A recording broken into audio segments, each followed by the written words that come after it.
Pas bashkëpunimit për reformën e arsimin parauniversitar, Ministria Shqiptare e Arsimit dhe ajo e Kosovës do të fokusohen edhe në bashkëpunimin për rritjen e cilësisë në arsimin e lartë. Kjo është bërë e ditur nga Ministri Alindita Nikolla pas takimit me homologun kosovar Arsim Bajrami. Të dy ministrit janë duke draftuar ligjin e ri për arsimin e lartë.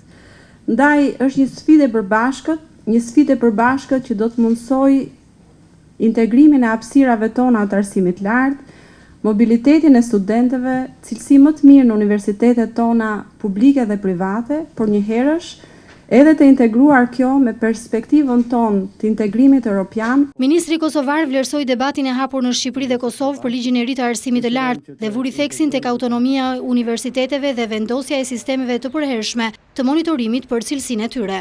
Ne do të koordinohemi bashkë me grupet tona teknike, nivel ministrish, por dhe nivel qeverish, që ky debat për universitetet, për perspektiven e universiteteve, të jetë një debat racional, të jetë një debat që lidhet ngushtë me ambicjet tona për të përfshirë në zonën evropiane të arsimit të lartë. Duke u referuar mbylljes së 18 institucioneve të arsimit të lartë në Shqipëri dhe rikthimit të lishmërisë së universiteteve private e publike, Bajrami deklaroi se ky vendim pati ndikim edhe në Kosovë.